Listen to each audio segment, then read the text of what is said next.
মাহফুজ বলছেন জামাত যুদ্ধাপরাধের সহযোগী ছিল। কোন যুদ্ধাপরাধ?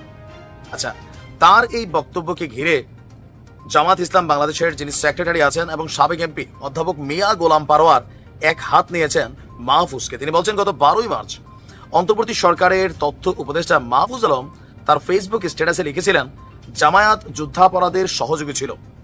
তো জামাতের এই আমির তীব্র নিন্দা এবং প্রতিবাদ জানাচ্ছেন তার এই ভিত্তিহীন এবং মিথ্যা বক্তব্যে বিস্মিত হয়েছেন। আমরাও বিস্মিত হই অনেক কিছুতে, যে 1971 সালে কি তার মানে জামাত আসলে মুক্তিযুদ্ধই করছে নাকি যুদ্ধ ছিল। আমরা এই যাবৎকালীন ভাবছিলাম যে জাতীয় নাগরিক পার্টি বেসিক্যালি জামাতেরই বি অথবা সি টিম, কিন্তু সাম্প্রতিক সময়ে আপনার উপদেষ্টা মাহফুজের বেশ কিছু বক্তব্য অনেকটা শেখ হাসিনা স্টাইলে জামাতকে কিন্তু ঝাঁকুনি দেওয়া হচ্ছে। আওয়ামী লীগের প্রধান একটা ইস্যু ছিল জামাত ইস্যুতে 1971। ইভেন সর্বশেষ যখন শেখ হাসিনার পতন ঘটলো, ভাষাটা কি ছিল? রাজাকার। তৎকালীন প্রেক্ষাপটে আমরা কাদেরকে রাজাকার ডাকতাম?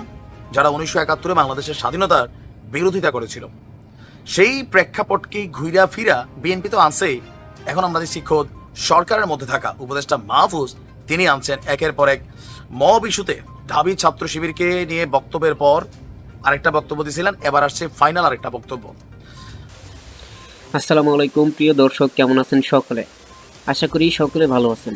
বাংলাদেশে যে উত্তেজিত রাজনৈতিক প্রেক্ষাপট এবং যে পরিস্থিতি চলতেছে তারই আলোকে বিশেষ আজকের এই গুরুত্বপূর্ণ ভিডিও, যার মধ্য থেকে নাইমুল্লাহ স্যার বেশ কিছু কথাবার্তা বলল জামায়াত এবং ছাত্রদের নাগরিক পার্টি দলটিকে নিয়ে। জামায়াতের রাজনীতি শেষ, একই গঠায় দিল মাহফুজ, এরকমভাবে মন্তব্য করেছে। আরও বেশ কিছুভাবে মন্তব্য করেছে। অনেকেই এমনভাবে দেখছে বিষয়টি যে জামায়াতেরই একটা অংশ, একটি টিম হিসাবে কাজ করত জাতীয় নাগরিক পার্টি। তারা এরকমভাবে কাজ করত জামায়াতের বি অথবা সি টিম হিসেবে, কিন্তু এখন দেখা যাচ্ছে তার উল্টোটা। আমরা আশা করি ভিডিওর শুরুতে বিশেষ অংশ দেখে বুঝতে পেরেছি যে আজকের ভিডিওটা কতটা গুরুত্বপূর্ণ এবং জাতীয় নাগরিক পার্টি দুজনের মধ্যে কিভাবে এই বিষয়টা সম্প্রতি ঘটে যাচ্ছে। তাই বলি, যদি আপনি ভিডিওটি চালু দিয়ে থাকেন তাহলে অবশ্যই ভিডিওটি না টেনে শেষ পর্যন্ত দেখার অনুরোধ রইল। সেই সাথে আপনি যদি আমাদের চ্যানেলে নতুন হয়ে থাকেন তাহলে অবশ্যই ভিডিওটি লাইক, চ্যানেলটি সাবস্ক্রাইব করে শেষ পর্যন্ত দেখতে থাকবেন। আর ইতিমধ্যে আপনি যদি সাবস্ক্রাইব করে থাকেন তাহলে আপনাকে অসংখ্য অসংখ্য ধন্যবাদ। আমরা কথা না বাড়িয়ে চলে যাব সেই কাঙ্ক্ষিত নিউজ, গুরুত্বপূর্ণ নিউজ স্ক্রিনে। না, সবার ক্যালকুলেশনটা কিন্তু ভুল প্রমাণিত হচ্ছে। আমরা এই যাবৎকালীন ভাবছিলাম যে জাতীয় নাগরিক পার্টি বেসিক্যালি জামাতেরই বি অথবা সি টিম, কিন্তু সাম্প্রতিক সময়ে আপনার উপদেষ্টা মাহফুজের বেশ কিছু বক্তব্য অনেকটা শেখ হাসিনা স্টাইলে জামাতকে কিন্তু ঝাঁকুনি দেওয়া হচ্ছে। আওয়ামী লীগের প্রধান একটা ইস্যু ছিল জামাত ইস্যুতে 1971। ইভেন সর্বশেষ যখন শেখ হাসিনার পতন ঘটলো, ভাষাটা কি ছিল? রাজাকার। তৎকালীন প্রেক্ষাপটে আমরা কাদেরকে রাজাকার ডাকতাম? যারা 1971-এ বাংলাদেশের স্বাধীনতার বিরোধিতা করেছিল। সেই প্রেক্ষাপটকে ঘুরা ফিরা বিএনপি তো আনছেই, এখন আমরা দেখছি খোদ সরকারের মধ্যে থাকা উপদেষ্টা মাহফুজ তিনি আনছেন একের পর এক মব ইস্যুতে ঢাবি ছাত্র শিবিরকে নিয়ে বক্তব্যের পর আরেকটা বক্তব্য দিয়েছিলেন, এবার আসছে ফাইনাল আরেকটা বক্তব্য। মাহফুজ বলছেন জামাত যুদ্ধাপরাধের সহযোগী ছিল। কোন যুদ্ধাপরাধ? আচ্ছা, তার এই বক্তব্যকে ঘিরে জামাত ইসলাম বাংলাদেশের যিনি সেক্রেটারি আছেন এবং সাবেক এমপি অধ্যাপক মিয়া গোলাম পারোয়ার এক হাত নিয়েছেন মাহফুজকে। তিনি বলছেন গত 12ই মার্চ অন্তর্বর্তী সরকারের তথ্য উপদেষ্টা মাহফুজ আলম তার ফেসবুক স্ট্যাটাসে লিখেছিলেন জামায়াত যুদ্ধাপরাধের সহযোগী ছিল। তো জামাতের এই আমির তীব্র নিন্দা এবং প্রতিবাদ জানাচ্ছেন তার এই ভিত্তিহীন এবং মিথ্যা বক্তব্যে বিস্মিত হয়েছেন। আমরাও বিস্মিত হই অনেক কিছুতে, যে 1971 সালে কি তার মানে জামাত আসলে মুক্তিযুদ্ধই করছে নাকি যুদ্ধ ছিল। মাহফুজ বলছে 1971 সালে জামাত যুদ্ধাপরাধ করছে। বাট জামাতের এই যাবৎকালীন যে বক্তব্যগুলা, এখন আমাদের দেশে হয় কি, পলিটিশিয়ানরা কথা বলে, আওয়ামী লীগ শেখ হাসিনা তার মতন করে কথা বলতো, বিএনপি তার মতন করে কথা বলে, জামাত তার মতন করে কথা বলে। পাবলিক কোনটা খাচ্ছে নাকি খাচ্ছে না ডাজন্ট ফ্যাক্ট, বলা দরকার, বলতে হবে। বিষয়টা মনে হয় এরকমই।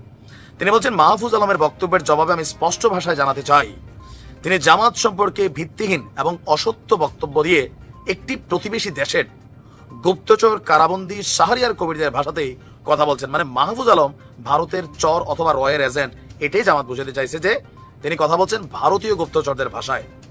মাহফুজের বক্তব্য ভিত্তিহীন, অসত্য। তার মানে 1971 সালে জামাত মুক্তিযুদ্ধ করছে এবং বাংলাদেশের স্বাধীনতা চেয়েছে, এই যাবৎকালীন আমরা যা জানছি সব ভুল। কি বলেন জামাতের ভাইরা? কমেন্টে লেখেন। তো তিনি বলছেন মাহফুজ আলমের স্মরণ রাখা উচিত যে তিনি একটি অরাজনৈতিক অন্তর্বর্তী সরকারের উপদেষ্টা। সে কারণে কোনো রাজনৈতিক দলকে টার্গেট করে সমালোচনা ও অসত্য বক্তব্য দেওয়ার কোনো নৈতিক এবং বিধিগত অধিকার তিনি রাখেন না। রাজনৈতিক বক্তব্য দিতে হলে রাজনীতির ময়দানে এসে বক্তব্য দেওয়া সমীচীন। তার এই বক্তব্য বর্তমানে অন্তর্বর্তীকালীন সরকারের অরাজনৈতিক চরিত্রকেই প্রশ্নবিদ্ধ করছে। দিন শেষে কি বিএনপির কাছে আসলেন গুইরা জামাতের লোকেরা? আর বিএনপি তো এতদিন এটাই করতেছে, যেটা কিংস পার্টি, এই উপদেষ্টারা এরা তলে তলে বৈশাখ দল বানাচ্ছে, নির্বাচনের জন্য প্রস্তুতি নিচ্ছে, সরকারকে ধুইয়া ধুইয়া পানি খাচ্ছে।